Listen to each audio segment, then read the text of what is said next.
Hello students, now our new topic is rationalisation. ठीक है, rational numbers हम study करते हैं। ठीक है, इनको हिंदी में परिमेय संख्याएं बोलते हैं।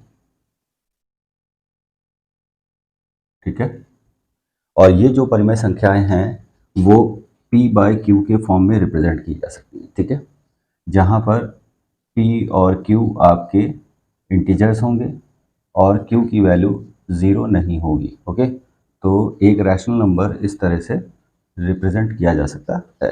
ओके, अब इम्पॉर्टेंट बात क्या है कि रैशनल नंबर्स में आपके टर्मिनेटिंग नंबर्स भी आते हैं और रिकरिंग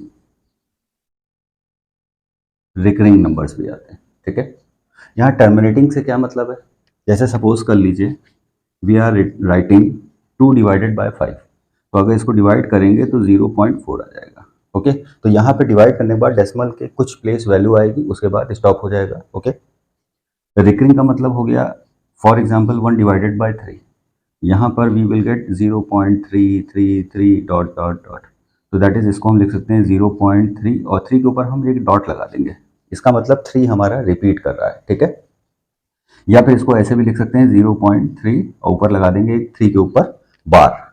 3 के ऊपर बार कोट करने का मतलब 3 ही रिपीट कर रहा है, तो दैट इज रिकरिंग, ये बार बार रीअकर कर रहा है। ओके, तो that's why it is called recurring. ठीक है, तो परिमेय संख्या एक तो p बाई क्यू के फॉर्म में रिप्रेजेंट कर सकता है। तो ध्यान रखिएगा जब कभी भी कोई फ्रैक्शन p बाई क्यू, अब देखिए यहाँ पे 2 भी इंटीजर है, 5 भी इंटीजर है। ओके, तो यहाँ पर आप जब डिवाइड कर रहे हैं तो डिवाइड करके आप चेक करेंगे। ओके, तो डिवाइड करके आप जब चेक कर रहे हैं कि ये टर्मिनेटिंग है या रिकरिंग है, ठीक है, तो उस केस में आप ये p बाई क्यू वाली फॉर्म की जो भी नंबर होगी, ठीक है, वो रैशनल नंबर के नाम से जाना जाएगा। ओके, तो रैशनल नंबर आपको क्लियर हो गया होगा कि वी हैव टू कंसिडर। अब जैसे हम लेते हैं पाई, ठीक है, तो पाई को जब आप मेंसुरेशन में कैलकुलेशन में यूज़ करते हैं या एरिया रिलेटेड टू सर्कल्स में यूज़ करते हैं तो उसमें 22/7 देता है वैल्यू। ठीक है, तो यहाँ पे 22 भी आपका इंटीजर है, 7 भी इंटीजर है, लेकिन जब इसको हम डिवाइड करते हैं तो हमें क्या मिलता है 3.14159265 डॉट डॉट डॉट, इस तरह से नॉन रिपीटिंग नॉन टर्मिनेटिंग हमको एक वैल्यू मिलती है।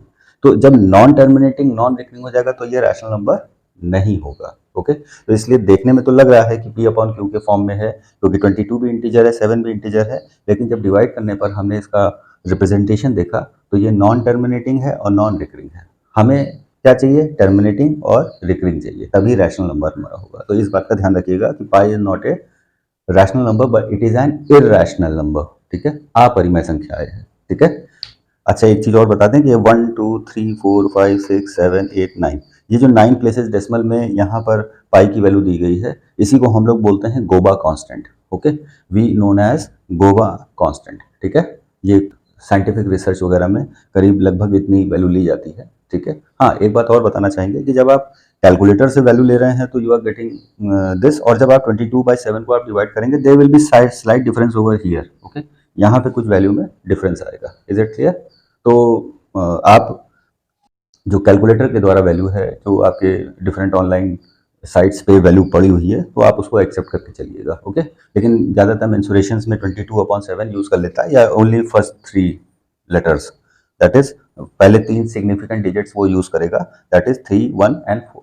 ठीक है, बहुत ज़्यादा वैल्यूज़ वो एकेडमिक लेवल पे कैलकुलेशन को नहीं एक्सेप्ट करता है। ठीक है, अब हम लोग आ जाते हैं रैशनलाइजेशन। रैशनलाइजेशन से मतलब क्या है? रैशनलाइजेशन से मतलब है कि आपको स्क्वायर रूट वगैरह में नंबर्स मिले होंगे।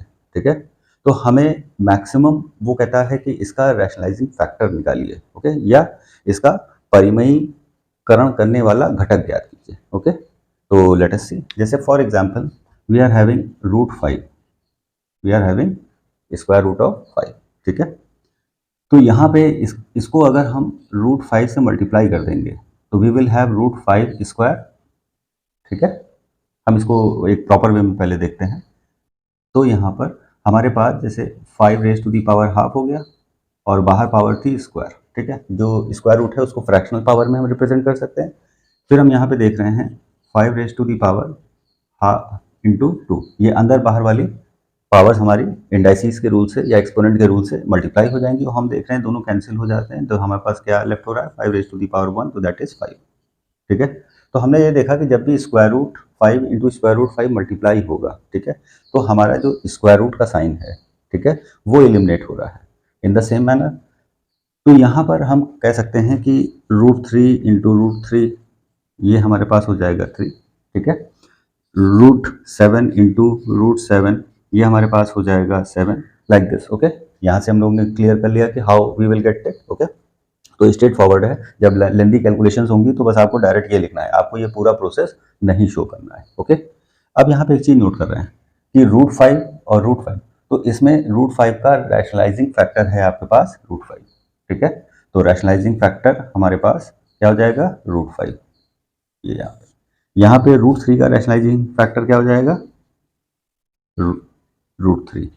ओके, इसी तरह से √7 का रैशनलाइजिंग फैक्टर क्या हो जाएगा RF रैशनलाइजिंग फैक्टर, तो दैट विल बी √7। ओके, ये आपको ध्यान रखना है कि अब हमारा रैशनलाइजिंग फैक्टर कैसे होगा।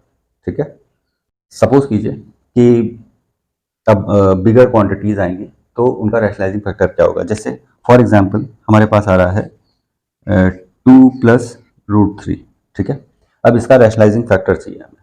ठीक है, तो रैशनलाइजिंग फैक्टर इसका अगर हम इसको देखते हैं कि मल्टीप्लाई कर रहे हैं √3 - 2 से, ठीक है, तो हम ये ऑब्जर्व यहाँ पे करेंगे कि a + b into a - b की आइडेंटिटी लग रही है। ठीक है, तो that will be √3 whole square minus 2 whole square, तो that is √3 square will be, यहाँ पे अभी हम देख चुके हैं कि √5 का स्क्वायर होने पर हमें 5 मिल रहा है, तो √3 का स्क्वायर होने पर we will get 3 and that will be -1। अब माइनस रैशनल नंबर, तो इसका मतलब ये हो गया कि 2 + √3 का रैशनलाइजिंग फैक्टर √3 - 2 है और √3 - 2 का रैशनलाइजिंग फैक्टर आपका √3 + 2 होगा। ठीक है, दोनों एक दूसरे के, जैसे यहाँ पे √5 ये वाला √5 इसका रैशनलाइजिंग फैक्टर है, तो ये इसका रैशनलाइजिंग फैक्टर, मतलब जब भी दो नंबर मल्टीप्लाई होके हमें एक रैशनल नंबर प्रोवाइड कर रहे हैं तो both are rationalising factor of each other. Okay, तो आई होप यहाँ पे आपको क्लियर हो गया होगा कि कैसे क्या करना है। ओके,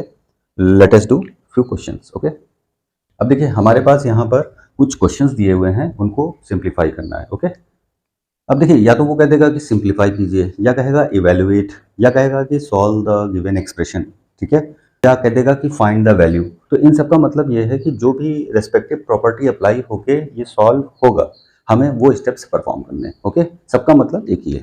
ठीक है, जैसे यहाँ पर आपको दिया है 3 + 2 √2, 3 - 2 √2, ये दोनों ब्रैकेट जब पास में लिखे होंगे that mean they are getting multiplied. Okay, तो ब्रैकेट जब भी पास में होंगे तो हमें उनका मल्टीप्लिकेशन करना है। ओके, तो लेट अस डू।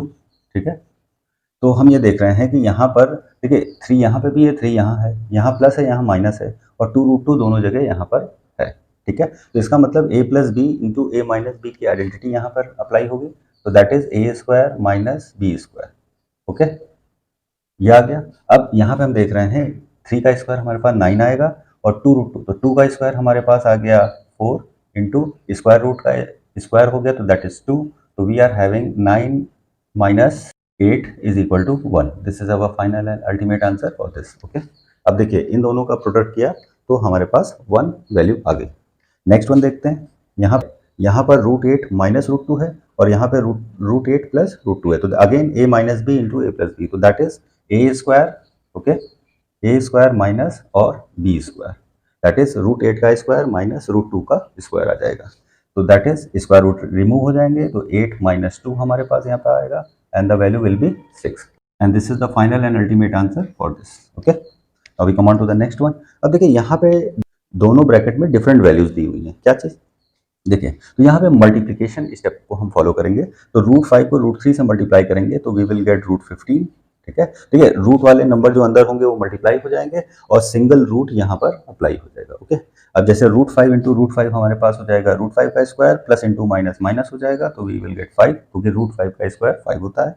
अब यहाँ पे देखिए माइनस साइन आ रहा है, तो माइनस इंटू प्लस हमारे पास माइनस आएगा। अब 2 इंटू √3, अब 2 आपका रैशनल नंबर है, √3 आपका इरैशनल नंबर है, तो क्या होगा 2 √3 हमारे पास as it is copy down हो जाएगा।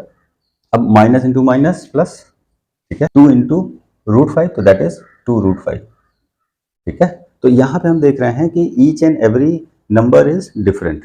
Okay, 2 root 5 plus root 15 minus 2 root 3 minus 5.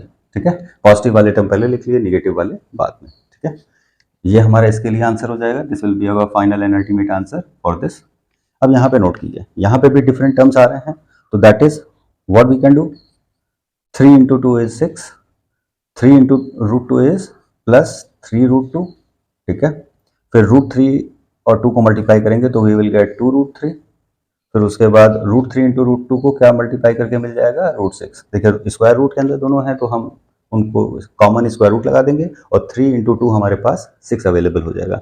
हम फिर से देख रहे हैं कि all the terms are different, तो that means this is our final and ultimate answer for this. ठीक है, अब हमारा नेक्स्ट क्वेश्चन है a plus B into A minus B. Identity लग जाएगी, तो that is 5 square minus root 7 square. तो that is 5 square is 25 minus root 7 का स्क्वायर हुआ तो दैट इज 7. 25 में से 7 माइनस कर दीजिए, we get 80 and this is our final and ultimate answer for this. अब देखिए लास्ट में भी यहाँ पे भी वही वैसे ही आ रहा है कि a plus B into A minus B. तो what we are going to do, 3 square minus root 3 square, मतलब हमने a square minus B square की आइडेंटिटी को अप्लाई किया. ठीक है, अब 3 स्क्वायर इज 9 माइनस रूट 3 का स्क्वायर हुआ तो दैट इज 3. तो that is 9 minus 3 is 6. This is our final and ultimate answer for this expression. Okay, अब आप देख सकते हैं कि किस तरह से अगर रूट वाले एक्सप्रेशंस आपको गिवन हैं तो how you are going to simplify. ठीक है, आई होप आपको क्लियर हो गया. प्लीज लाइक और सब्सक्राइब जरूर कीजिएगा. वीडियो कहीं नहीं समझ में आ रहा हो तो उसको पॉज करके एक एक स्टेप को ऑब्जर्व करते हुए लिख के समझिए.